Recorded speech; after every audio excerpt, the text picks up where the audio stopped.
Welcome back to my YouTube channel friends. So ಭಾಳಷ್ಟು ದಿನ ಆಗಿದ್ಮೇಲೆ ಈ ವಿಡಿಯೋ ಮಾಡ್ತಾ ಇದ್ದೀನಿ. ಅಪ್ರಾಕ್ಸಿಮೇಟ್ಲಿ 103 ಡೇಸ್ ಅಂದರೆ 103 ದಿವಸ ಆಗಿದ್ಮೇಲೆ ವಿಡಿಯೋ ಬಿಡ್ತಾ ಇದ್ದೀನಿ. ಸೊ ಭಾಳಷ್ಟು ದಿವಸ ಆಯಿತು, ಅಂದರೂ ಕೂಡ ನೀವು ಸಪೋರ್ಟ್ ಮಾಡಿದ್ದೀರಾ. ಸೊ 5K ಸಬ್ಸ್ಕ್ರೈಬರ್ಸ್ ಕಂಪ್ಲೀಟ್ ಆಗಿದೆ. 5K ಅಂದರೆ 5,000 ಜನ ಅಂತ ನಾವು ಹೇಳ್ಬೋದು. ಸೊ 5,000 ಸ್ಟೂಡೆಂಟ್ಸ್ ಈಗ ಕನ್ನಡ ನರ್ಸಿಂಗ್ ಕ್ಲಾಸಸಲ್ಲಿ ಸೇರಿಕೊಂಡಿದ್ದಾರೆ. ಸೊ ನಿಮಗೆಲ್ಲರಿಗೂ ಥ್ಯಾಂಕ್ ಯು. ಆ್ಯಂಡ್ ಇವತ್ತಿನಿಂದ ಡೈಲಿ ಕ್ಲಾಸಸ್ ಅಪ್ಲೋಡ್ ಮಾಡ್ತೀನಿ. ಸೊ ಇವತ್ತು ಅನಾಟೊಮಿ ಆ್ಯಂಡ್ ಫಿಸಿಯಾಲಜಿ ಬಗ್ಗೆ, ಇಂಟ್ರೊಡಕ್ಷನ್ ಬಗ್ಗೆ ಡಿಸ್ಕಸ್ ಮಾಡೋಣ. ಸೊ ಮೊದಲೊಂದು ವಿಡಿಯೋ ಹಾಕಿದ್ದೆ, ಎಲ್ಲಕ್ಕಿಂತ ಫಸ್ಟ್ ವಿಡಿಯೋನ ಅದೇ ಹಾಕಿದ್ದೆ, ಅನಾಟೊಮಿ ಆ್ಯಂಡ್ ಫಿಸಿಯಾಲಜಿ ಡೆಫಿನೇಷನ್ ಅಷ್ಟು ಹೇಳಿದ್ದೆ. ಅದರಲ್ಲಿ ಅಷ್ಟು ಡೀಟೇಲ್ ಆಗಿ ಏನು ಹೇಳಿಲ್ಲ, ಬಟ್ ಅಂದರೂ ಕೂಡ ಜಾಸ್ತಿ ಜನ ಅದೇ ವಿಡಿಯೋ ನೋಡ್ತಾ ಇದ್ದಾರೆ ಪದೇ ಪದೇ. ಮೀನ್ಸ್ ನ್ಯೂ ಸ್ಟೂಡೆಂಟ್ಸ್ ಯಾರು ಬರ್ತಾರಲ್ಲ, ಸೊ ಅದೇ ವಿಡಿಯೋ ನೋಡ್ತಾ ಇದ್ದಾರೆ. ಸೊ ಈ ವಿಡಿಯೋ ನೋಡಬೇಕಂತ ಸೊ ಕ್ವೈಟಾಗಿ ಹೇಳಿನಿ. ಸೊ ನಿಮ್ಮ ಜೂನಿಯರ್ಸ್ ಯಾರಾದರೂ ಇದ್ದರೆ ಅವ್ರಿಗೆ ನೀವು ಈ ಚಾನಲನ್ನು ಶೇರ್ ಮಾಡಬಹುದು. ಸೊ ಫಸ್ಟ್ ನೋಡೋಣ ಅನಾಟಮಿ ಆ್ಯಂಡ್ ಫಿಸಿಯಾಲಜಿ, ಇದರ ಡೆಫಿನೇಷನ್ ಆ್ಯಂಡ್ ಬ್ರ್ಯಾಂಚಸ್ ಬಗ್ಗೆ. Okay, so first of all ನಾವು ಅನಾಟಮಿ ಅಂದರೆ ಏನು ನೋಡೋಣ. ಸೊ ನಿಮಗೆಲ್ಲರಿಗೂ ಗೊತ್ತಿರೋ ಪ್ರಕಾರ ಅನಾಟಮಿ ಅಂದರೆ study of structure. Okay, so ಇದನ್ನು ಬರಿತೀನಿಲ್ಲ, ಇದು ಆರ್. ಸೊ ಈ ಥರ ನಾನು ಆರ್ ಬರಿತೀನಿ. ಸೊ ನಿಮ್ಗೆ ಏನಾದರೂ ನಮ್ಮ ಹ್ಯಾಂಡ್ ರೈಟಿಂಗಲ್ಲಿ ತೊಂದರೆ ಆದರೆ ಕಮೆಂಟ್ ಮಾಡ್ಬೋದು. So study of structure. So ನಮ್ಮ ಬಾಡಿಯಲ್ಲಿ ಬ್ರೇನ್ ಇದೆ, ಹರ್ಟ್ ಇದೆ, ನಮ್ಮ ಬಾಡಿ ಬೋನ್ಸ್ ಇದ್ದಾವೆ. ಆ ಸ್ಟ್ರಕ್ಚರ್ ಬಗ್ಗೆ ನಾವು ಸ್ಟಡಿ ಮಾಡ್ತೀವಲ್ಲ, ಅದನ್ನು ನಾವು ಅನಾಟೊಮಿ ಅಂತ ಹೇಳ್ತೀವಿ. ಫಿಸಿಯಾಲಜಿ ಅಂದರೆ ಈ ಸ್ಟ್ರಕ್ಚರ್ ಇದೆಯಲ್ಲ, ಆ ಸ್ಟ್ರಕ್ಚರ್ ಫಂಕ್ಷನ್ ಏನು ಮಾಡುತ್ತೆ, ಫಂಕ್ಷನ್. ಓಕೆ, ಸೊ ಎಕ್ಸಾಂಪಲ್ ಅನಾಟಮಿಯಲ್ಲಿ ನಾವು ಸ್ಟ್ರಕ್ಚರ್ ಆಫ್ ಹರ್ಟ್ ನೋಡ್ತೀವಿ. ಏನು ಸ್ಟ್ರಕ್ಚರ್ ಆಫ್ ಹರ್ಟ್. ಫಿಸಿಯಾಲಜಿಯಲ್ಲಿ ನಾವು ಏನು ನೋಡ್ತೀವಿ, ಆ ಹರ್ಟ್ ಏನು ಫಂಕ್ಷನ್ ಮಾಡುತ್ತೆ. ಹರ್ಟ್ ಏನು ಮಾಡುತ್ತೆ, pumping of blood. So hurt is a motor of our body ಅಂತ ಕೂಡ ನಾವು ಹೇಳ್ಬೋದು. ಸೊ ಈ ಥರ. ಓಕೆ, ಸೊ ಅನಾಟಮಿ ಅಂದರೆ ಒಂದು ಕ್ಲಿಯರ್ ಆಗಿ ಡೆಫಿನೇಷನ್ ಬರೆದು ಬಿಡೋಣ. ಸೊ ಅನಾಟಮಿ ಅಂದರೆ ಏನು, study of structure of any organ or body part. Okay, so anatomy ಅಂದರೆ ಜಸ್ಟ್ ನೀವು ನೆನ್ಪಿಟ್ಕೊಳ್ಳಿ, ಸ್ಟ್ರಕ್ಚರ್ ಸ್ಟಡಿ ಮಾಡೋದನ್ನು ನಾವು ಅನಾಟಮಿ ಅಂತ ಹೇಳ್ತೀನಿ. ಇದನ್ನೇ ನೀವು ಜಾಸ್ತಿ ದೊಡ್ಡದು ಮಾಡಿ ಬರಿಬೇಕಂದ್ರೆ ಈ ಥರ ಬರಿಬೋದು. It is a branch of medical science. ಹೌದಪ್ಪ, ಇದೇನಿದೆ, ಮೆಡಿಕಲ್ ಸೈನ್ಸ್ ಒಂದು ಬ್ರಾಂಚ್ ಇದೆ. It deals with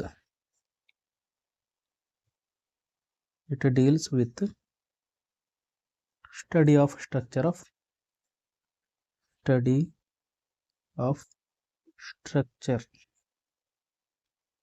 of human body and organs. Okay, so ಈ ಥರ ನೀವು ಇದನ್ನು ಲೆಂದಿಯಾಗಿ ಕೂಡ ಬರಿಬೋದು, ಬಟ್ ಆ್ಯಸ್ ಶಾರ್ಟ್ ಆ್ಯಸ್ ನೀವು ನೆನ್ಪಿಟ್ಕೊಳ್ಳಿ. ಸೊ ಎಕ್ಸಾಮಲ್ಲಿ ಬರೆಯೋ ಟೈಮ್ ನೀವು ಲೆಂದಿಯಾಗಿ ಬರಿಬೇಕು. ಓಕೆ, ಸೊ ಅನಾಟಮಿಯಲ್ಲಿ ನಾವು ಏನೇನು ನೋಡ್ತೀವಿ. ಸೊ ಅನಾಟಮಿಯಲ್ಲಿ ನಾವು ನೋಡೋದು ಶೇಪ್, ಲೊಕೇಶನ್, ಇನ್ನೂ ಜಾಸ್ತಿ ನೋಡ್ತೀವಿ, ಬಟ್ ಲೈಟಾಗಿ ನಾನು ಹೇಳ್ತಾ ಇದ್ದೀನಿ. ಶೇಪ್, ಲೊಕೇಶನ್ ಹೇಗಿದೆ, ಅದರಲ್ಲಿ ಯಾವ ಸೆಲ್ಸ್ ಇದ್ದಾವೆ, ಯಾವ ಟಿಶ್ಯೂ ಇದ್ದಾವೆ, ಅದೆಲ್ಲ ನೋಡ್ತೀವಿ. ಮತ್ತು ವೇಟ್, ಲೆಂತ್, ಹೈಟ್, ಪ್ರತಿಯೊಂದನ್ನು ನಾವು ಇದರಲ್ಲಿ ನೋಡ್ತೀವಿ. Example brain. Okay, so brain shape ಹೇಗಿದೆ. ಸೊ ಬ್ರೈನ್ ಶೇಪ್ ನಾವು ಕೂಡ ಗೊತ್ತಿಲ್ಲಪ್ಪ, ಸೊ ನೆನ್ಪಿಟ್ಕೊಳ್ಳಿ. ಓಕೆ, ಸೊ ಕಿಡ್ನಿ ತಗೊಳ್ಳೋಣ. ಕಿಡ್ನಿ ಶೇಪ್ ಯಾವಿದೆ, ಬೀನ್ ಶೇಪ್ ಇದೆ, ಬೀನ್ ಥರ ಇದೆ. ಓಕೆ, ಸೊ ಲೊಕೇಶನ್ ಎಲ್ಲಿದೆ, ರೆಟ್ರೋ ಪೆರಿಟೋನಿಯಲ್ ಸೆಲ್ಸ್. ಯಾವ ಸೆಲ್ಸ್ ಇದ್ದಾವೆ ನಿಮಗೆ ಗೊತ್ತಿದೆ, ಕಿಡ್ನಿಯಲ್ಲಿ ನಮ್ಮ ನೆಫ್ರಾನ್ಸ್ ಇದ್ದಾವೆ. ಸೊ ವೇಟ್, ಲೆಂತ್ ಅವೆಲ್ಲ ನೀವು ನೋಡ್ಬೋದು. ಏನಂತಿದೆಯಪ್ಪ, 11 centimetre into 6 centimetre into 3 centimetre. So ಈ ಥರ. ಸೊ ಜಸ್ಟ್ ಇದು ಎಕ್ಸಾಂಪಲ್ಗೋಸ್ಕರ ಇದೆ, ಇದೆಲ್ಲ ನಿಮ್ಗೆ ಏನು ಬೇಕಾಗೋದಿಲ್ಲ. ಸೊ ಜಸ್ಟ್ ನೀವೇನು ತಿಳ್ಕೊಳ್ಳಿ, ಇದರಲ್ಲಿ ನಾವು ಏನು ನೋಡ್ತೀವಿ, ಇಷ್ಟು ನೋಡ್ತೀವಿ anatomy. Okay, so next physiology. Physiology. Okay, so physiology ಅಂದರೆ study of structure, study of function. ಎಷ್ಟೋಯ್ತಪ್ಪ ಇದು, study of function. Okay, so function of organ. Okay, so ಯಾವುದೇ ಒಂದು ಆರ್ಗನ್ ಇದೆ, ನಮ್ಮ ಓನ್ ಬಾಡಿ ಪಾರ್ಟ್ ಇದೆ, ಅದ್ರ ಫಂಕ್ಷನ್ ಏನಿದೆ, ಅದು ಏನು ಕೆಲಸ ಮಾಡುತ್ತೆ, ಅದನ್ನು ನಾವು ಫಿಸಿಯಾಲಜಿ ಅಂತ ಹೇಳ್ತೀವಿ. ಓಕೆ, ಸೊ ನೆಕ್ಸ್ಟ್ ನಾವು ನೋಡೋಣ ಬ್ರಾಂಚಸ್ ಆರ್ ಸಬ್ ಡಿವಿಷನ್ ಅಂತ ಕೂಡ ನಾವು ಹೇಳ್ಬೋದು. Sub division of anatomy. Okay, so ಇದರಲ್ಲಿ ಯಾವ್ಯಾವ ಬ್ರಾಂಚಸ್ ಬರ್ತವೆ, ಯಾವ್ಯಾವ ಸಬ್ ಡಿವಿಷನ್ಸ್ ಬರ್ತವೆ ಅಂತ ನಾವು ನೋಡೋಣ. ಓಕೆ, ಸೊ ಫಸ್ಟ್ ಬರುತ್ತೆ ಗ್ರಾಸ್ ಅನಾಟಮಿ. ಅಥವಾ ನಾವು ಇದನ್ನ ಏನಂತ ಹೇಳ್ಬೋದು, ಮ್ಯಾಕ್ರೋ ಅನಾಟಮಿ. ಮೈಕ್ರೋ ಇಲ್ಲ, macro. Okay, so gross anatomy ಅಂದ್ರೆ ಏನು, ಸ್ವಲ್ಪ ಹೈಲೈಟ್ ಮಾಡಮಪ್ಪ, ಒಳ್ಳೆಯದು. ಸೊ ಗ್ರಾಸ್ ಅನಾಟಮಿ ಅಂದ್ರೆ ಸ್ಟಡಿ ಆಫ್ ಸ್ಟ್ರಕ್ಚರ್. ಸೊ ಇದರಲ್ಲಿ ಕೂಡ ನಾವು ಸ್ಟ್ರಕ್ಚರ್ ಬಗ್ಗೆನೇ ಸ್ಟಡಿ ಮಾಡ್ತೀವಿ, ಯಾಕಂದ್ರೆ ಅನಾಟಮಿ ಇದೆ. ಗ್ರಾಸ್ ಅನಾಟಮಿ ಅಂದ್ರೆ ಏನು, study of structure visible with naked I. ಅಂದ್ರೆ ಯಾವುದೇ ನಾವು ಮೈಕ್ರೋಸ್ಕೋಪ್ ಅದೆಲ್ಲ ಏನು ಯೂಸ್ ಮಾಡ್ತಾ ಇಲ್ಲ, ನಾವು ಕಣ್ಣಿನಿಂದ ನೋಡಿ ಅನಾಟಮಿ ಸ್ಟಡಿ ಮಾಡ್ತೀವಲ್ಲ, ಅದನ್ನು ನಾವು ಏನಂತ ಹೇಳ್ತೀವಿ, ಅದನ್ನು ನಾವು ಗ್ರಾಸ್ ಅನಾಟಮಿ ಅಂತ ಹೇಳ್ತೀವಿ. Okay, so example,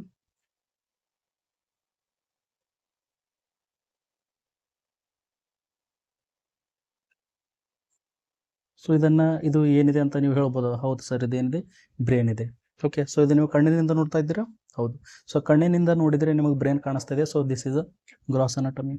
okay, so ಹಾರ್ಟಿಗೆ ನೋಡ್ತಾ ಇದ್ದೀರಾ, ಕಿಡ್ನಿ ನೋಡ್ತಾ ಇದ್ದೀರಾ, ಹಾಂ ಸರ್ ಕಿಡ್ನಿ ಕೂಡ ಇದೆ, ಕಿಡ್ನಿಗೆ ನೋಡಿದ್ರೆ ನಿಮ್ಗೆ ಗೊತ್ತಾಗುತ್ತೆ ಕಿಡ್ನಿ ಇದೆ ಅಂತ. ಸೊ ಇದೇನಿದೆ, ಇದು ಕಿಡ್ನಿ ಇದೆ. ಓಕೆ, ಸೊ ನಿಮ್ಗೆ ಈ ಥರ ನೋಡುತ್ತೆ, ಸೊ ಕಣ್ಣಿನಿಂದ ನೀವು ಹೇಳ್ತಾ ಇದ್ದೀರಿ, ಹಾಂ ಸರ್ ಇದು ಗ್ರಾಸ್ ಅನಾಟಮಿ ಇದೆ. ಓಕೆ, ಸೊ ಇದನ್ನು ಏನಿದೆ, ಗ್ರಾಸ್ ಅನಾಟಮಿ ಇದೆ. ಸೊ ಕಣ್ಣಿನಿಂದ ನಾವು ನೋಡಿ ಹೇಳೋದನ್ನು ಗ್ರಾಸ್ ಅನಾಟಮಿ. ಸೊ ಇನ್ನೊಂದಿರುತ್ತೆ ಮೈಕ್ರೋ ಅನಾಟಮಿ ಅಂತ ಹೇಳ್ತೀವಿ ನಾವು, micro anatomy. Okay, so micro word ಇಂದಾನೆ ನಿಮ್ಗೆ ಅರ್ಥ ಆಗಿರ್ಬೋದು, ಮೈಕ್ರೋ ಅಂದ್ರೆ ಕಣ್ಣಿನಿಂದ ಕಾಣಿಸೋದಿಲ್ಲ. ಓಕೆ, ಸೊ ಮೈಕ್ರೋ ಅನಾಟಮಿ ಅಂದ್ರೆ ಏನು, ಸ್ಟಡಿ ಆಫ್ ಸ್ಟ್ರಕ್ಚರ್. ಇದರೊಳಗಡೆ ಕೂಡ ನಾವು ಸ್ಟ್ರಕ್ಚರ್ ಸ್ಟಡಿ ಮಾಡ್ತಾ ಇದ್ದೀವಿ under microscope. Okay, so hand writing ಅಲ್ಲಿ ನಿಮ್ಗೆ ಏನಾದರೂ ಇಶ್ಯೂ ಇದ್ರೆ ಕಮೆಂಟ್ ಮಾಡ್ಬೋದು. Study of structure. ಸೊ ಇಲ್ಲಿ ಕೂಡ ನಾವು ಸ್ಟ್ರಕ್ಚರ್ ಬಗ್ಗೆನೇ ಸ್ಟಡಿ ಮಾಡ್ತೀವಿ, ಬಟ್ ಮೈಕ್ರೋಸ್ಕೋಪ್ ಅಲ್ಲಿ. ಓಕೆ, ಸೊ ಮ್ಯಾಕ್ರೋ ಅಂದ್ರೆ ದೊಡ್ಡದಿದೆ, ಕಣ್ಣಿನಿಂದ ನಾವು ನೋಡ್ಬೋದು. ಮೈಕ್ರೋ ಅಂದ್ರೆ ಸ್ಮಾಲ್ ಇದೆ, ಮೈಕ್ರೋಸ್ಕೋಪ್ ಇಂದ ನೋಡ್ಬೋದು. ಓಕೆ, ಸೊ ಇದ್ರೊಳಗಡೆ ಇನ್ನೂ 2 ಭಾಗಗಳು ಬರ್ತವೆ. ಮೈಕ್ರೋ ಅನಾಟಮಿ ಒಳಗಡೆ 2 ಭಾಗಗಳು ಇರ್ತವೆ. ಓಕೆ, ಸೊ ಮ್ಯಾಕ್ರೋ ಅಂದ್ರೆ ಏನು, ಬ್ರೇನ್, ಕಣ್ಣಿನಿಂದ ನೋಡ್ತೀವಿ. ಓಕೆ, ಸೊ ಬ್ರೇನ್ ಒಳಗಡೆ ಯಾವ ಥರ ಸೆಲ್ಸ್ ಇದ್ದಾವೆ. ಓಕೆ, ಸೊ ಯಾವ ಥರ ಸೆಲ್ಸ್ ಇದ್ದಾವೆ ನಮಗೆ ಗೊತ್ತಿದೆ ಸರ್, ಅಲ್ಲಿ ಈ ಥರ ಒಂದು ಬರುತ್ತೆ, ಏನಂತಾರೆ ಅದನ್ನು ಸರ್, ನ್ಯೂರಾನ್ ಇದೆ. ಓಕೆ, ಸೊ ನ್ಯೂರಾನ್ ಇದೆ, ಅದು ನಮ್ಮ ನೇಕೆಡ್ ಐಯಿಂದ ಕಾಣಿಸುತ್ತೇನಾ ಸರ್, ಕಾಣಿಸೋದಿಲ್ಲ. ಓಕೆ, ಸರಿಯಾಗಿ ನಮಗೆ ಕಾಣಿಸೋದಿಲ್ಲ, ಅದಕ್ಕೋಸ್ಕರ ಅದನ್ನು ನಾವು ಮೈಕ್ರೋಸ್ಕೋಪ್ ಒಳಗಡೆ ನೋಡ್ತೀವಿ. ಓಕೆ, ನೆಫ್ರಾನ್ ಇದೆ, ಕಿಡ್ನಿ ಒಳಗಡೆ ಸ್ಟ್ರಕ್ಚರ್ ಆ್ಯಂಡ್ ಫಂಕ್ಷನಲ್ ಯೂನಿಟ್ ಇರೋದು ನೆಫ್ರಾನ್. ಸೊ ನೆಫ್ರಾನನ್ನು ನೋಡ್ತೀವಿ, ಹೇಗೆ ನೋಡ್ತೀವಿ ನಾವು, ಮೈಕ್ರೋಸ್ಕೋಪ್ ಒಳಗಡೆ. ಓಕೆ, ಸೊ ಅದು ಮೈಕ್ರೋ ಅನಾಟಮಿ ಒಳಗಡೆ ಬರುತ್ತೆ. ಸೊ ಮೈಕ್ರೋ ಅನಾಟಮಿ ಒಳಗಡೆ ಏನು 2 ಬರುತ್ತೆ. ಸೊ ಒಂದಿರೋದು ಸೈಟಾಲಜಿ. ಓಕೆ, ಸೈಟಾಲಜಿ ಅಂದರೆ ಏನು, study of structure of cell. Okay, cell ಇದೆ ಅಲ್ಲ, ಸೊ ಸೆಲ್ ಸ್ಟ್ರಕ್ಚರ್ ಅನ್ನು ನಾವು ಸ್ಟಡಿ ಮಾಡೋದನ್ನು ನಾವು ಸೈಟಾಲಜಿ ಅಂತ ಹೇಳ್ತೀವಿ. ಇನ್ನೊಂದು histology, study of tissue. Okay, so tissue ನೀವು ಕೇಳಿರ್ಬೋದು, epithelium tissue, connective tissue. So tissue ಬಗ್ಗೆ ಎಲ್ಲ ಸ್ಟಡಿ ಮಾಡ್ತೀವಲ್ಲ, ಅದನ್ನು ನಾವು ಹಿಸ್ಟಾಲಜಿ ಅಂತ ಹೇಳ್ತೀವಿ. ಸೈಟಾಲಜಿ ಅಂದರೆ ಸೆಲ್ ಬಗ್ಗೆ ಸ್ಟಡಿ ಮಾಡೋದು. ಸೊ ಎಲ್ಲ ಸೆಲ್ಗಳು ಕೂಡಿ ಸಿಮಿಲರ್ ಸೆಲ್ಗಳು ಕೂಡಿ ಏನಾಗುತ್ತೆ, ಟಿಶ್ಯೂ ಫಾರ್ಮೇಷನ್ ಮಾಡುತ್ತೆ. ಆ ಟಿಶ್ಯೂ ಬಗ್ಗೆ ಸ್ಟಡಿ ಮಾಡೋದನ್ನು ನಾವು ಏನಂತ ಹೇಳ್ತೀವಿ, ಅದನ್ನು ನಾವು ಹೇಳ್ತೀವಿ ಸೈಟಾಲಜಿ ಆ್ಯಂಡ್ ಹಿಸ್ಟಾಲಜಿ. ಹಿಸ್ಟಾಲಜಿ ಅಂದರೆ ಟಿಶ್ಯೂ ಬಗ್ಗೆ ಸ್ಟಡಿ ಮಾಡ್ತೀವಿ, ಸೈಟಾಲಜಿ ಅಂದರೆ ಸೆಲ್ ಬಗ್ಗೆ ಸ್ಟಡಿ ಮಾಡ್ತೀವಿ. ಓಕೆ, ಸೊ ನೆಕ್ಸ್ಟ್ ಬರುತ್ತೆ, ಸೊ ಇನ್ನೊಂದು ಬ್ರ್ಯಾಂಚ್ ಬರುತ್ತೆ. ಸೊ ಫಸ್ಟ್ ಬ್ರ್ಯಾಂಚ್ ಆಯಿತು, ಸೆಕೆಂಡ್, ಸೊ ಥರ್ಡ್ ಬರುತ್ತೆ. ಓಕೆ, ಸೊ ಥರ್ಡ್ ನಾವು ಏನಂತ ಹೇಳ್ಬೋದಪ್ಪ, ಕ್ಲಿನಿಕಲ್ ಅನಾಟಮಿ.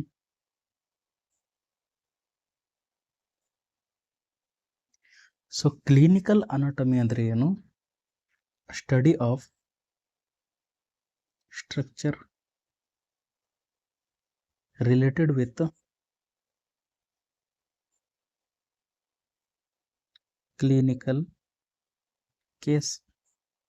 ಕ್ಲಿನಿಕಲ್ ಕೇಸ್ ಅಥವಾ ಸೈನ್ ಆ್ಯಂಡ್ ಸಿಂಪ್ಟಮ್ಸ್ ಅಂತ ನಾವು ಹೇಳ್ಬೋದು. Sign and symptoms. Okay, so ಯಾವುದೇ ಒಂದು ಪೇಷಂಟ್ ಹಾಸ್ಪಿಟಲ್ ಹೋಗ್ತಾನೆ. ಓಕೆ, ಸೊ ಅವನಿಗೆ ಏನಾಗಿದೆ, ಅಪೆಂಡಿಸೈಟಿಸ್ ಇದೆ. ಓಕೆ, ಸೊ ಅಪೆಂಡಿಕ್ಸ್ ಇರುತ್ತೆ ಅಲ್ಲ, inflammation of appendicitis. Okay, so appendix ದಪ್ಪ ಆಗಿಬಿಡುತ್ತೆ, ಇನ್ಫೆಕ್ಷನ್ ಆಗುತ್ತೆ, ಹಾಸ್ಪಿಟಲ್ ಹೋಗ್ತಾನೆ. ಸೊ ಅಲ್ಲಿ ಡಾಕ್ಟರ್ ನೋಡ್ತಾನೆ ಅಲ್ಲ, ಅದೇನಿದೆ, ಕ್ಲಿನಿಕಲ್ ಅನಾಟಮಿ. ಅಂದರೆ ಯಾವುದೇ ಒಂದು ಡಿಸೀಸ್ ರಿಲೇಟೆಡ್ ಇರೋದು ಕ್ಲಿನಿಕಲ್ ಅನಾಟಮಿ. ಸೊ ಜಸ್ಟ್ ನೆನ್ಪಿಟ್ಕೊಳ್ಳಿ, ಕ್ಲಿನಿಕಲ್ ಅನಾಟಮಿ ಅಂತ ಕೂಡ ಒಂದಿರುತ್ತೆ ಅಂತ. Okay, so next 4. ಸೊ ಬೇಗ ಮುಗಿಸೋಣ, ಆಲ್ರೆಡಿ 11 ಮಿನಿಟ್ ವಿಡಿಯೋ ಆಗಿದೆ. ಸೊ 4th ಏನಿದೆ ಅಂದರೆ ರೀಜನಲ್ ಅನಾಟಮಿ.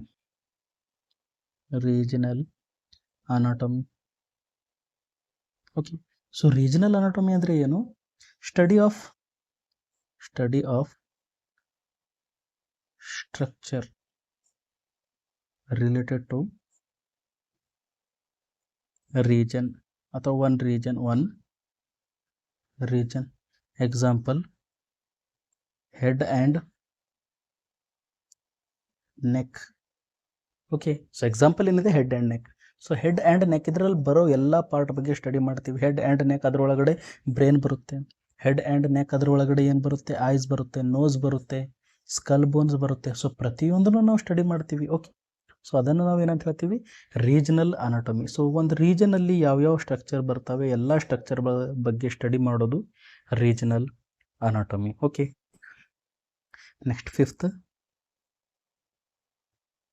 ಸೊ 5th ಇರೋದು developmental anatomy.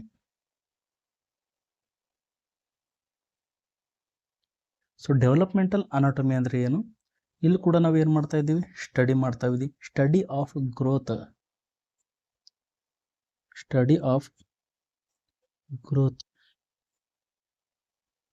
And changes in structure. Okay, so growth ಆಗ್ತಾ ಇದ್ದಾನೆ. ಸೊ ಬೇಬಿ ಇದೆ, ಸೊ ಬೇಬಿ ದೊಡ್ಡದಾಗ್ತಾ ಇದೆ, ಅದರೊಳಗಡೆ ಏನೇನು ಚೇಂಜಸ್ ಆಗ್ತಾ ಇದ್ದಾವೆ ಅದನ್ನು ನಾವು ಡೆವಲಪ್ಮೆಂಟಲ್ ಅನಾಟಮಿ ಅಂತ ಹೇಳ್ತೀವಿ. ಸೊ ಎಕ್ಸಾಂಪಲ್, ಸೊ ಇದೇನಿದೆ, ಸ್ಪರ್ಮ್ ಇದೆ, ಸೊ ಇದು ಓಮ್ ಇದೆ, 2 ಮೀಟ್ ಆಯಿತು. ಸೊ ಫರ್ಟಿಲೈಸೇಷನ್ ಆಯಿತು. Okay, so 1 cell stage, 2 cell stage, ಈ ಥರ ಬರುತ್ತೆಲ್ಲ, 4 ಸೆಲ್, 8 ಸೆಲ್ ಅದೆಲ್ಲ ನೀವು ಕೇಳಬಹುದು. ಮೊರುಲ್ಲಾ ಆಗುತ್ತೆ, ಮೊರುಲ್ಲಾ, ಬ್ಲಾಸ್ಟೋಸಿಸ್ಟ್ ಇದೆಲ್ಲ ಆಗುತ್ತೆ. ಲಾಸ್ಟ್ ಒಳಗಡೆ ಏನಾಗುತ್ತೆ, ಬ್ಲಾಸ್ಟೋಸಿಸ್ಟ್. PUC ಒಳಗಡೆ ನೀವು ಆಲ್ರೆಡಿ ಎಲ್ಲ ಓದಿರ್ಬೋದು. ಸೊ ಬ್ಲಾಸ್ಟೋಸಿಸ್ಟ್ ಆಗಿದ್ಮೇಲೆ ಅದು ಎಂಬ್ರಿಯೋ ಇದು ಆಲ್ರೆಡಿ ಇದೆ. ಎಂಬ್ರಿಯೋ ಆಗುತ್ತೆ, ಫೀಟಸ್ ಆಗುತ್ತೆ, ಫೀಟಸ್ ಆಗಿದ್ಮೇಲೆ ಬರ್ತ್ ಆಗಿದ್ಮೇಲೆ ಅಡಲ್ಟ್ ಆಗುತ್ತೆ. ಸೊ ಚೈಲ್ಡ್ ಆಗಿ, ಅಡಲ್ಟ್ ಆಗಿ, ಲಾಸ್ಟ್ ಓಲ್ಡ್ ಏಜ್. ಸೊ ಪ್ರತಿಯೊಂದರಲ್ಲಿ ಚೇಂಜಸ್ ಆಗ್ತಾ ಇದೆ. ಸ್ಟ್ರಕ್ಚರಲ್ಲಿ ಏನಾಗ್ತಾ ಇದೆ, ಚೇಂಜಸ್ ಆಗ್ತಾ ಇದೆ. ಏನಾಗ್ತಾ ಇದೆ, ಚೇಂಜಸ್. ಸೊ ಆ ಚೇಂಜಸ್ ಬಗ್ಗೆ ಎಲ್ಲ ನಾವಿಲ್ಲಿ ಸ್ಟಡಿ ಮಾಡ್ತಾ ಇದ್ದೀವಿ, ಅದರಲ್ಲಿ ಡೆವಲಪ್ಮೆಂಟಲ್ ಅನಾಟಮಿಯಲ್ಲಿ. ಓಕೆ, ಸೊ ಐ ಥಿಂಕ್ ನಿಮಗೆ ಅರ್ಥ ಆಗ್ತಿರ್ಬೋದು. ಸೊ ನೆಕ್ಸ್ಟ್ ಇರೋದು ಎಷ್ಟು ನಂಬರ್ ಆಯ್ತಪ್ಪ ಇಲ್ಲಿ, 6th number. Okay, so 6th number ಇರೋದು systemic anatomy. Systemic anatomy. Okay, so ನೀವು ಯೂನಿಟ್ ವೈಸ್ ಎಲ್ಲ ಸ್ಟಡಿ ಮಾಡ್ತಿರಲ್ಲ, ಅದೇನಿದೆ systemic anatomy, study of structure of system. ಅಂದರೆ ಎಲ್ಲ ಆರ್ಗನ್ಸ್, ಯಾವ ಸಿಸ್ಟಮಲ್ಲಿ ಎಲ್ಲ ಆರ್ಗನ್ಸ್ ಬರ್ತಾವೆಲ್ಲ ಎಲ್ಲದ್ರ ಬಗ್ಗೆ ನಾವು ಸ್ಟಡಿ ಮಾಡ್ತೀವಿ. Example digestive system, okay, respiratory system,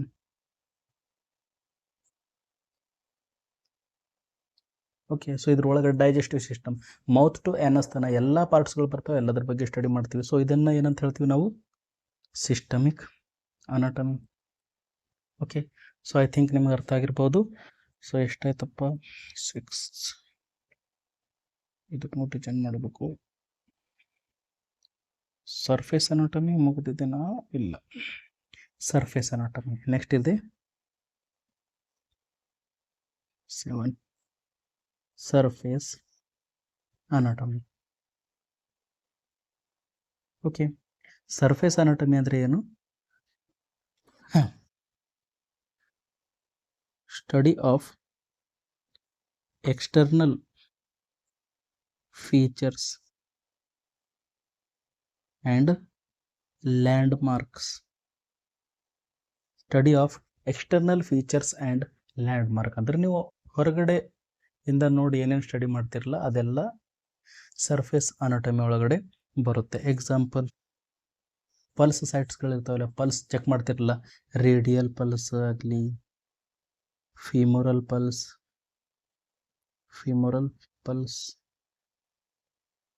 okay.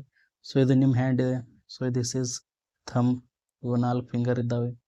Okay, so ಯಪ್ಪ ಹೋಯ್ತಾ, ಸೊ ಇಲ್ಲಿದೆ, ಸೊ ನಿಮ್ಮ ಥಮ್ ಸೈಡ್ ಇರುತ್ತೆ radial artery. So radial pulse ನೀವು ಇಲ್ಲಿ ಚೆಕ್ ಮಾಡ್ತೀರಾ, ಬರಲ್ಲ. ಸೊ ಈ ಥರ, ಓಕೆ, ಸರ್ಫೇಸ್ ಅನಾಟಮಿ ಅಂತ ಹೇಳ್ತೀವಿ ಇದನ್ನು. ಐ ಥಿಂಕ್ ನಿಮ್ಗೆ ಅರ್ಥ ಆಗ್ತಿರ್ಬೋದು. So next branches of physiology. Physiology ಒಳಗಡೆ ಕೂಡ ಸ್ವಲ್ಪ ಬ್ರಾಂಚಸ್ ಬರ್ತವೆ, ಇಷ್ಟು ಡೀಟೇಲ್ ಆಗಿ ಹೋಗ್ಬಾರ್ದು, ಶಾರ್ಟ್ಲಿ ನೋಡ್ಬಿಡೋಣ ಅದನ್ನು. ಸೊ ಫಸ್ಟ್ ಇದೆ cell physiology. Okay, so cell physiology ಅಂದರೆ ನಿಮಗೆ ಗೊತ್ತಿದೆ ಫಂಕ್ಷನ್ ಆಫ್ ಸೆಲ್ ಅಂತ ಕೂಡ ನಾವು ಹೇಳ್ಬೋದು. ಓಕೆ, ಸೊ ಇದನ್ನು ಬರಲಿಲ್ಲ ಅಂದ್ರೂ okay. So function of cell, so ನೀವೆಲ್ಲ ನೋಡಿರ್ಬೋದು, ಟ್ರಾನ್ಸ್ಪೋರ್ಟ್ ಆಗುತ್ತೆ ಅಲ್ಲಿ, fluid mosaic model of plasma membrane ಅಂತ ನೀವು ಸ್ಟಡಿ ಮಾಡಿರ್ಬೋದು. ಸೊ ಈ ಥರ ನೀವು ಡಯಾಗ್ರಾಮ್ ಹಾಕಿ ಸ್ಟಡಿ ಮಾಡಿರ್ಬೋದು.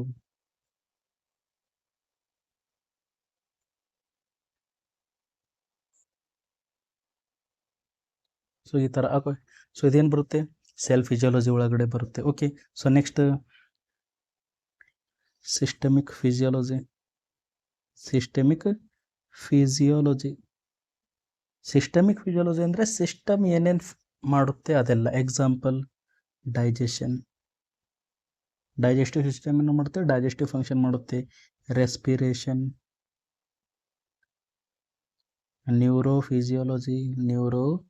ನ್ಯೂರೋಫಿಸಿಯಾಲಜಿ ಅಂದರೆ ನರ್ವಸ್ ಸಿಸ್ಟಮ್ ಹೇಗೆ ಕೆಲಸ ಮಾಡುತ್ತೆ, ಪ್ರತಿಯೊಂದು ಸಿಸ್ಟಮ್ನು ಅದ್ರದ್ದು ಏನಾಗಿದೆ ಫಿಸಿಯಾಲಜಿ ಇದೆ. ಓಕೆ, ಸೊ ನೆಕ್ಸ್ಟ್ ಥರ್ಡ್ ಇರೋದು ಪ್ಯಾಥೋಫಿಸಿಯಾಲಜಿ. ಓಕೆ, ಸೊ ಪ್ಯಾಥೋಫಿಸಿಯಾಲಜಿ ಅಂದರೆ ಏನು? ಪ್ಯಾಥಾಲಜಿ ಅಂದರೆ ಡಿಸೀಸ್ ಅಂತ ನೆನ್ಪಿಟ್ಕೊಳ್ಳಿ.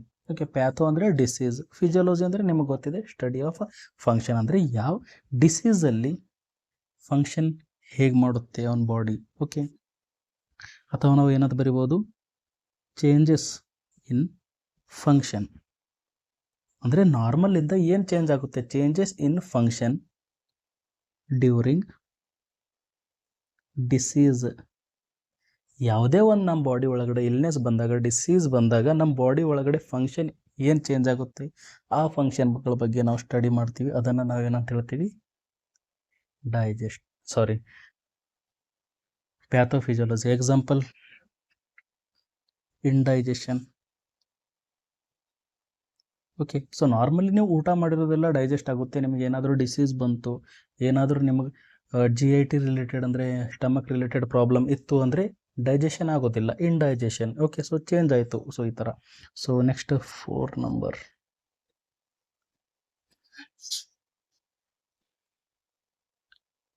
Comparative physiology. Okay, so comparative physiology ಅಂದರೆ ಕಂಪ್ಯಾರಿಸನ್ ಮಾಡೋದು, comparison of human function with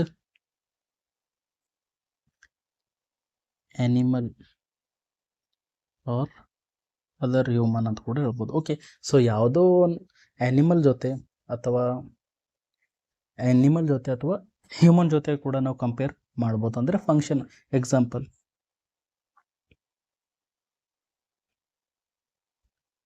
human heart with compare ಅಂದರೆ compare with pig heart. Okay, so human heart compare with pig heart, human skin with pig skin. Okay, so ಭಾಳ severe burn ಆದಾಗ, example for severe burn ಆದಾಗ human skin ಸಿಗಲಿಲ್ಲ ಅಂದರೆ pig skin ತೆಗೆದಿಸ್ತಾರೆ. Okay, so ಅದೇನಿದೆ study ಮಾಡಿದ್ದಾರೆ, ಸ್ವಲ್ಪ similarities ಇದ್ದಾವೆ, ಹ್ಯೂಮನ್ ಹರ್ಟು ಪಿಗ್ ಹರ್ಟು ಸ್ವಲ್ಪ ಸಿಮಿಲ್ಯಾರಿಟೀಸ್ ಇದ್ದಾವೆ ಅಂತ.